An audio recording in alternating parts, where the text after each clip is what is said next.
So guys, merong nagtanong, actually napa-comment siya sa video ni Joy dyan, kung makakatapos kaya si Joy ng pag-aaral. Sa tingin nyo guys? Well actually, hindi lang naman siya nag-iisa. May mga nagdududa pa din na, ay hindi na yan makakatapos ng pag-aaral, ganito, ganyan, maraming mga nega.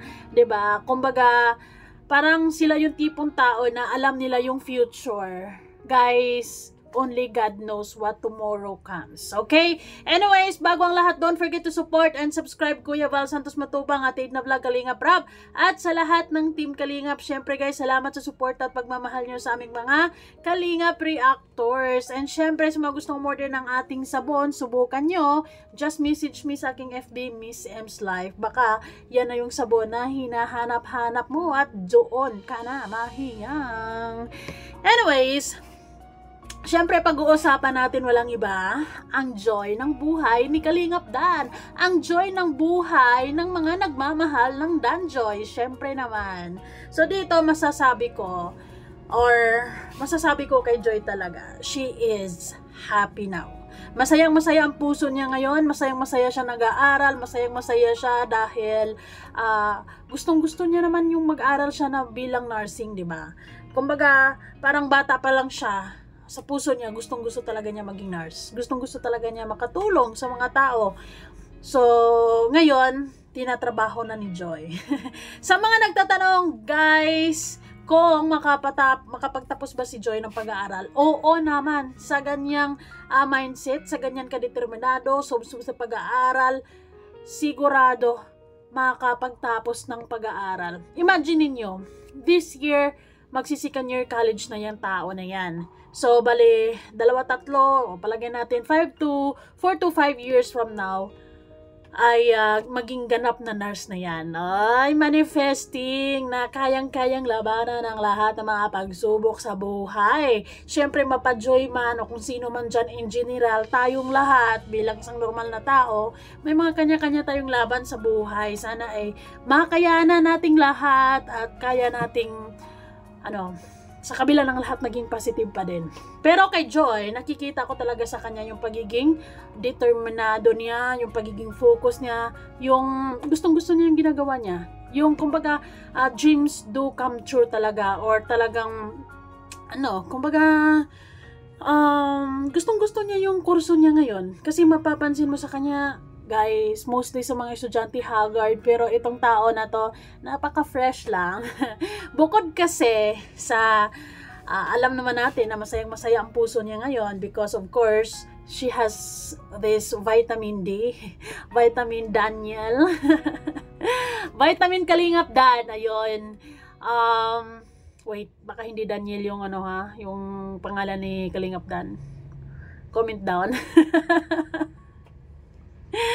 Ayun, basta Kalingap Dan, masayang-masaya siya dahil sa pag-aaral niya ngayon, maraming nakasuporta. Sa pagdating ng pinansyal, wala siya masyadong iniisip dyan dahil maraming mga taong tulong para hindi naisipin ni Joy yung mga gastusin, kung anong babayaran niya, meron siyang pambayad. Financially, okay na okay siya. So, ang isipin lang talaga ni Joy is mag-aral ng mabuti, focus lang sa goal, 'di ba?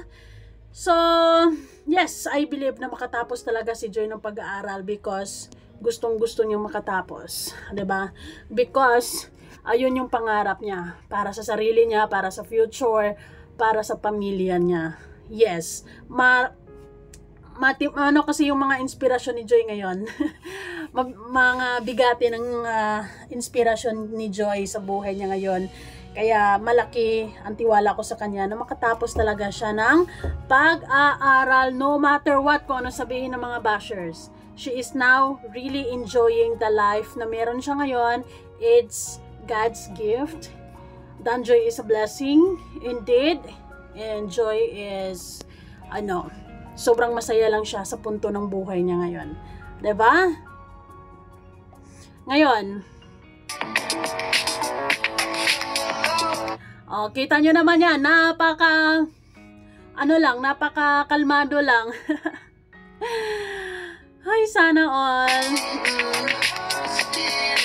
Ang ganda ng future nurse natin, guys. So, maraming nagsasabi na ang nurse talaga hindi basta-basta na kurso. Totoo naman yan, base din sa mga naririnig ko. Kasi, sa totoo lang, lahat naman, wala namang madali. Lahat naman kailangan mong paghirapan, 'di ba? Kapag gusto mong isang bagay, kailangan mong magtrabaho, trabahuin mo talaga, 'di ba? Kailangan yung focus, dedikasyon kasi wala namang instant, 'di ba?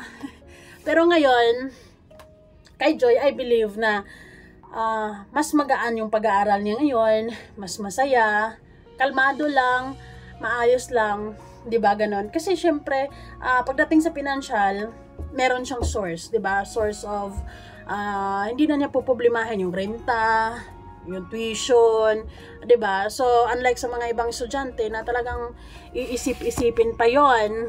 Anyways, deserve niya yung blessing na meron siya ngayon. Sobrang Latina, sobrang ganda lang. Grabing estudyante yan, oh. Nursing yan, nursing yan. Pero sana gusti siya. Ay.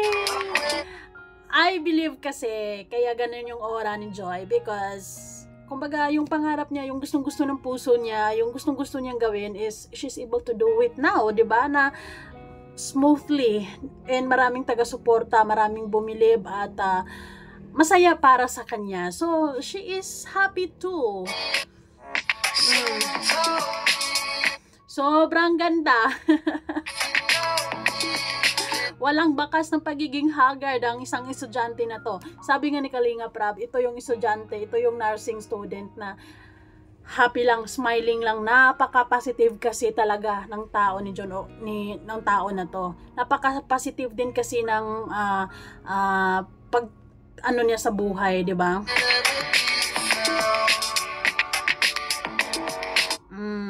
So to answer the question sa mga nagdududa kung makatapos ba sa pag-aaral, malamang oo na oo. Yan ang purpose ni Kalinga Prab para sa kanyang mga Kalingap Angels, para sa mga beneficiaries niya, para sa mga scholars niya na makatapos ng pag-aaral. So by 4 or 5 years from now, maraming mga professionals na sa Kalingap. So grabe ang Kalingap, 'di ba? So maraming salamat. Syempre, palakpakan yung mga sarili nyo because I always believe sa power ng mga viewers talaga, 'di ba? Without you guys, walang mga ganito ngayon. So salamat sa pagiging supportive nyo sa araw-arang panonood, sa araw-araw na suporta. Maraming salamat. Ayun. Kaya swerte talaga kapag pumatok yung love team ni Kalinga Prab kasi maraming blessings at isa na dito si Joy, 'di ba? Nursing yan, guys, pero sobrang gwapa lang. Pero masayang-masaya tayo for Joy. Yun naman yung gusto natin, 'di ba? So actually she is she's doing a multitasking, no? Kasi hindi lang siya nag-aaral, nagbo-vlog. Pwede nakakapag-vlog. Sabi mo, desce mo, sabi mo, desce mo. Não tem penadinha, papunti ko Di tayo marunong, kalma. Ay, naku, sinali ko lang dyan kasi gusto ko lang pahulaan sa inyo kung sa tingin nyo anong waistline ng babaeng ito. Napakaliit na biwang. Ang sexy. Alam mo yung kahit anong isuot niya, mapapansin mo talaga yung kaseksihan niya. And she is, ang galing niya magdala ng damit. Ang neat niya magdala ng damit, no? She's pretty.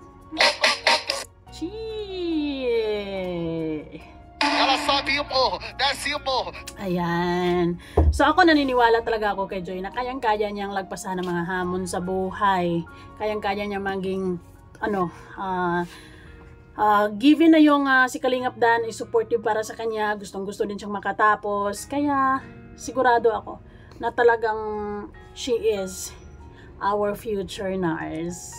Diba? So guys, maraming salamat and comment down below kung ano sa tingin nyo. Bye!